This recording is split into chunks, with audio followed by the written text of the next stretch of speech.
Bonjour à tous, bienvenue dans les 4V, Marine Tondelier. Alors avec les écologistes, vous aviez demandé à Emmanuel Macron de ne pas se rendre au Qatar, et il y retournera pour la finale pour France-Argentine.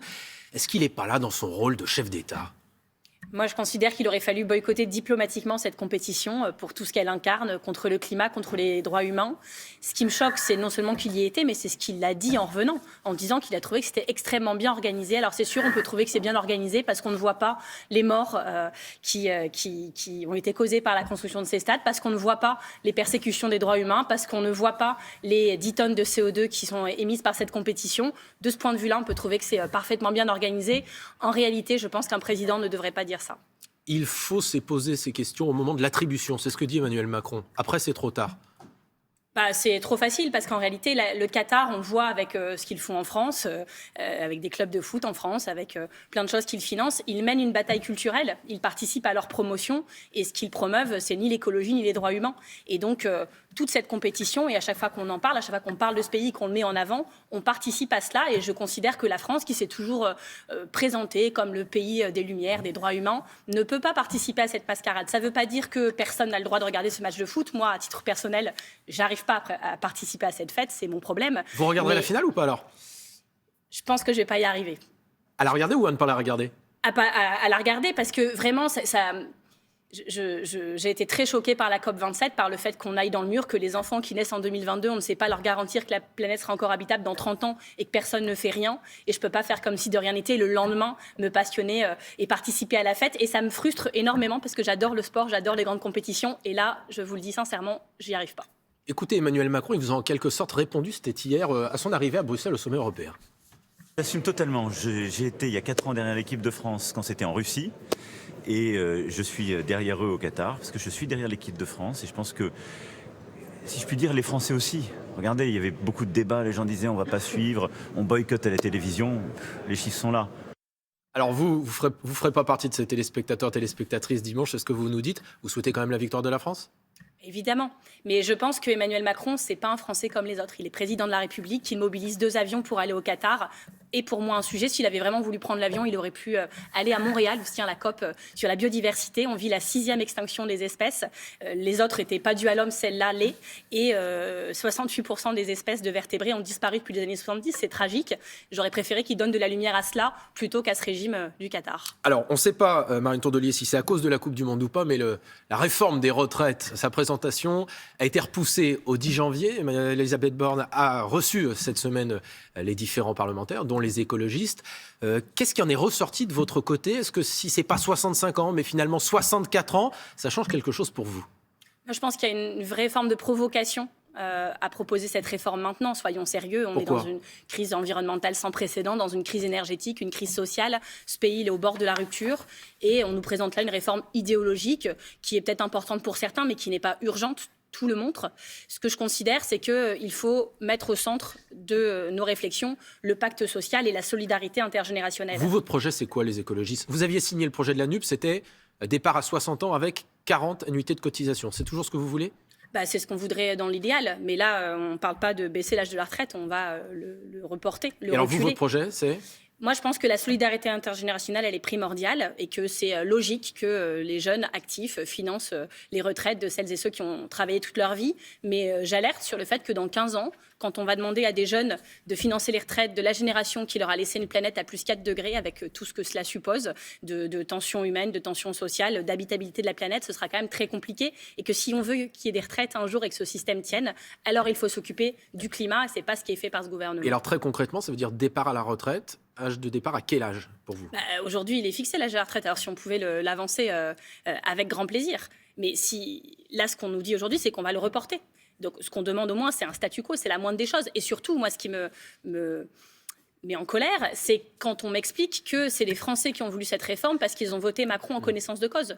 Moi, je fais partie des gens qui ont voté Emmanuel Macron au 2e tour. Je n'ai pas voté Emmanuel Macron pour valider sa réforme des retraites contre laquelle j'étais depuis 10 ans. J'ai voté Emmanuel Macron pour ne pas voir Marine Le Pen présidente de la République et je ne regrette pas de l'avoir fait de ce point de vue-là. Mais il ne peut pas s'appuyer sans cesse sur son vote, parce que ces électeurs n'étaient pas des électeurs qui votaient pour son programme. Tous, il le sait, ils en sont à leur 10e 49.3. À un moment, il faut prendre conscience qu'ils gouvernent à contresens et que ce qu'ils font ne va pas dans le sens de l'histoire des droits sociaux, ne va pas dans le sens de ce que souhaite la majorité des députés. Et je pense qu'au sein même de leur majorité parlementaire, certains sont un peu perturbés par cette réforme et par le moment à laquelle elle tombe finalement. 2 questions rapides, une question courte. Pourquoi vous ne voulez pas vous associer à la marche de Jean-Luc Mélenchon le 21 janvier prochain, justement, contre cette réforme des retraites ?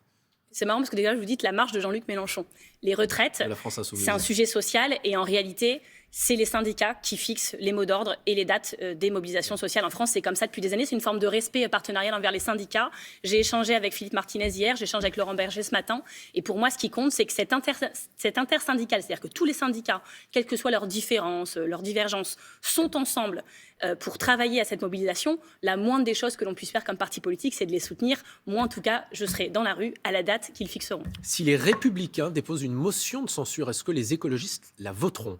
Je ne suis pas au groupe parlementaire, je leur laisse le soin de décider, mais franchement, le groupe parlementaire écologiste a toute ma confiance, a tout mon soutien. C'est vrai que vu de loin, on se dit ces motions de censure, ces 49.3, les Français n'y comprennent rien. Et en fait, on parle plus d'argutie. On sait que la seule hypothèse où le gouvernement pourrait être renversé, c'est si les Républicains votent. Mais voilà, on se retrouve dans. En fait, S'ils en déposent une, vous la voteriez ? Mais on est dans une impasse finalement institutionnelle où 49.3 sur 49.3, le seul outil qui est proposé, qui est à disposition en face, c'est les motions de censure. Et c'est vrai que ça donne pas un très beau spectacle de la démocratie. C'est le résultat des législatives et tant que c'est comme ça, on fera avec. Mais c'est vrai qu'il faut pas se laisser disperser. Moi, je pense que l'insignifiant l'essentiel est souvent menacé par l'insignifiant et que là, s'enfermer dans des débats de procédure parlementaires, en fait, éloigne, à mon avis, sûrement des urgences quotidiennes des Français. C'est là-dessus qu'on doit se concentrer. On parlait des Insoumis. Adrien Quatennens, qui a été condamné cette semaine à 4 mois de prison avec sursis pour violence conjugale, a annoncé qu'il reviendrait très probablement à l'Assemblée nationale dès janvier. Il dit qu'il veut retrouver une vie parlementaire normale. Est-ce que ça vous pose problème ? Oui. Oui, moi je fais partie des femmes politiques. Il y a des hommes aussi qui disent ça, qui depuis longtemps prônent le fait que les personnes qui sont condamnées pour des violences conjugales, c'est le cas depuis hier d'Adrien Quatennens, devraient être inéligibles au moins pour un certain temps. Et je trouve que le fait que le jour même de sa condamnation, c'est pas il attend 6 mois et puis il revient en disant je m'excuse, j'ai compris. Le jour même de sa condamnation, il vient nous expliquer que ce serait très grave qu'il puisse plus être parlementaire. Donc je suis pas d'accord avec ça. Et ça, c'est son choix à lui. Quelque part, personne ne peut rien y faire s'il ne veut pas démissionner. Par contre, que son groupe parlementaire fasse comme si de rien n'était et dise dans 4 mois il reviendra. Voilà, pour 4 mois, et au bout de 4 mois il peut revenir à condition de suivre une formation de sensibilisation aux violences faites aux femmes. Il pourra être formé aussi à la communication politique et au fait qu'il ne pouvait pas faire ça hier. Mais surtout, comment voulez-vous qu'il démissionne si son groupe lui annonce que dans 4 mois il sera le bienvenu parmi eux ? Tout ça, c'est quand même un problème collectif et je pense que ça met extrêmement mal à l'aise beaucoup de personnes sur les rangs de la gauche, y compris à la France insoumise. Olivier, vous êtes la nouvelle patronne du mouvement Europe Écologie et Les Verts depuis le week-end dernier. Concrètement, qu'est-ce que vous voulez porter dans les mois à venir ? Quelle écologie ? Moi, je porte une écologie de la joie parce que les sujets sur lesquels on se bat sont difficiles, mais les solution qu'on porte, le projet que nous avons envie de mettre en œuvre est très positif. Il apporte du droit aux vacances pour tous à Poitiers aujourd'hui, des vélos électriques gratuits pour les boursiers à Lyon et un revenu d'existence pour les jeunes, des kilomètres de pistes cyclables, plus de transports en commun, des arbres plantés, des villes qui respirent. Alors ça a peut-être marché au niveau local, mais ça a fait 4,6% la présidentielle avec Yannick Jadot. Et oui, c'était un échec. C'est là-dessus qu'on doit travailler. Dès le mois de janvier, on va lancer des états généraux de l'écologie partout en France, parce que je pense que les parents et grands-parents inquiets pour leurs enfants, celles et ceux qui sont émus quand ils se promènent en forêt, qui regardent des documentaires animaliers, qui sont inquiets pour l'avenir de la planète, qui sont des paysans, des artisans, des ouvriers. En fait, il y a énormément de Françaises et de Français, et sûrement parmi vos auditeurs, des personnes qui veulent s'intéresser à l'écologie, qui veulent protéger le vivant, la planète. Et donc, toutes ces personnes, je leur propose de rejoindre lesécologistes.fr parce qu'on a pour objectif d'être 1 million à la fin du mandat. Et avec eux, on va créer ce grand mouvement de l'écologie politique que l'écologie et que la France méritent. C'est mon travail, c'est notre travail et vous allez voir qu'on va le faire. Les écologistes, ce sera le nouveau nom de ce parti, c'est bien ça ? C'est ce qui est prévu, sauf si quelqu'un trouve une meilleure idée, auquel cas je suis très ouverte. Merci beaucoup, Marie Tondelier.